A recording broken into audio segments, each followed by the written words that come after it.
ప్రియమైన దేవుని ప్రజలారా, ఈ ఉదయకాల సమయమున మరి ఒకసారి ప్రభు నామం పేరట మీతో ఆ, సమకూడటానికి ప్రభు ఇచ్చిన ఈ తరుణాన్ని బట్టి ఆయనకి కృతజ్ఞతాస్తుతులు చెల్లించుకుంటున్నాను. మ్యాటర్ ఏంటంటే, నేను ఉదయకాలం ఒక షార్ట్ అప్లోడ్ చేశాను. ఏంటంటే, అపవాది మన యొద్ద నుండి పారిపోవాలంటే మనము దేవుణ్ణి ఆత్మతోనూ సత్యముతోనూ యథార్థంగా మనస్ఫూర్తిగా హృదయం అంతటితో ఆరాధించాలి, అన్య భాషలు మాట్లాడుతూ ఉండాలి, అప్పుడు వాడు మన యొద్ద నుండి పారిపోవును అని చెప్పి దాని గురించి వివరణ ఇవ్వటానికి నేను మీ యొద్దకు వచ్చి ఉన్నాను. ఇప్పుడు ఆ విషయమై మనం చర్చించుకుందాం.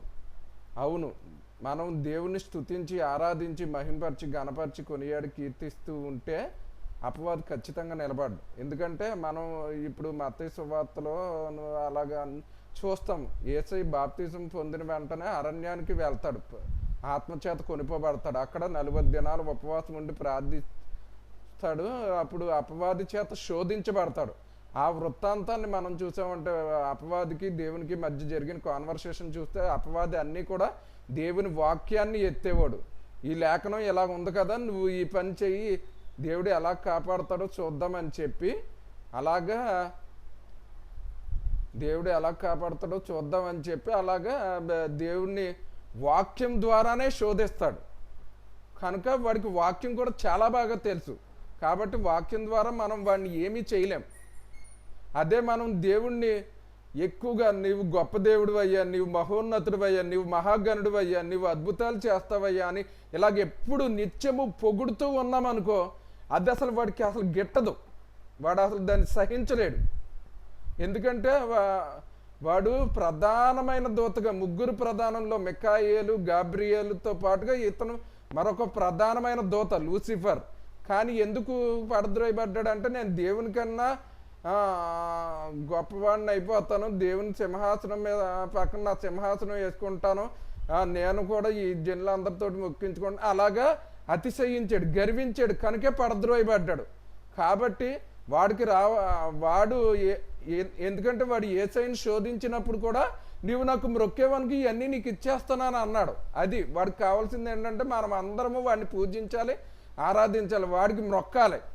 అప్పుడు అది వాడికి కావాల్సింది. అందుకే వాడు పరలోకం నుండి పడద్రోయబడ్డాడు. కనుక అది వాడికి చెందకుండా అదే మన దేవునికి చెందిందనుకో, అది వాడు చూసి తట్టుకోలేడు.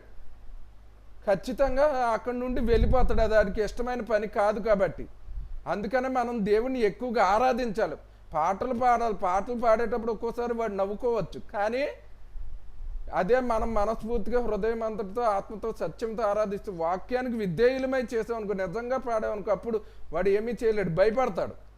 అలాగే ఎక్కువగా దేవుని పొగుడుతూ ఉంటే, ఇలాగ ఆయన పేర్లు ఎత్తి ఆయన పొగుడుతూ ఉన్నాం అనుకో, ఇంక అస్సలు ఓర్వలేడు, వెళ్ళిపోతాడు. అలాగే రెండోది ఏంటంటే, అన్య భాషలు అని చెప్పాను.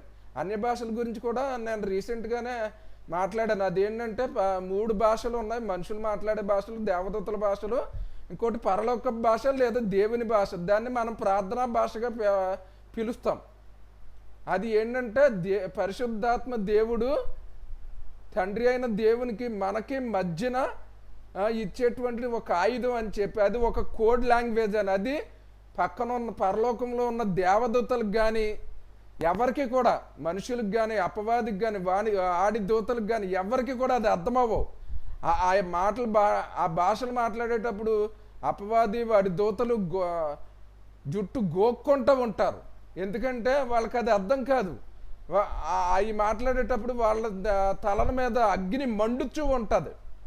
ఎందుకంటే అపోస్తుల కార్యం 2వ అధ్యాయంలో చూస్తాం ఏంటంటే, అగ్ని జ్వాలల వంటి నాలుకలు అని. అంటే అగ్ని బాప్తిస్మానికి సాదృశ్యం. ఎందుకంటే యేసయ్య గురించి అదే కదా చెప్పారు. పరిశుద్ధ యోహాను బాప్తిస్మం ఇచ్చి యోహాను ఏమని చెప్పాడు, పరిశుద్ధాత్మలోను అగ్నిలోను అని. అగ్ని బాప్తిస్మమే ఇది. అంటే నాలుకలు పరిశుద్ధపరచబడి అలా చేస్తాం. అది ఆ ఫైర్ అనేది కనబడుతుంది. అది చూసి వాళ్ళు నిలవలేరు, పారిపోతారు. కనుక ఈ రెండిటి ద్వారా మనము అపవాదిని మనం తరిమి కొట్టవచ్చు. ఈ రెండు చేసే చోట నిరంతరము, ఇది నిరంతర చర్యగా ఉన్న చోట వాడు అసలు నిలబడలేడు, పారిపోతాడు. సో ఇవన్నీ చేయటం ద్వారా మన దేవునికి మహిమ వస్తుంది. అక్కడ దేవుడు మహిమపరచబడిన చోట అపవాది అనేవాడు నిలవడు, వాడు పారిపోతాడు. మనకు అప్పుడు దీవెన ఆశీర్వాదాలు చాలా త్వరగా వస్తాయి, మనం ఆశీర్వదించబడతాం, మనం అభివృద్ధి చెందుతాం.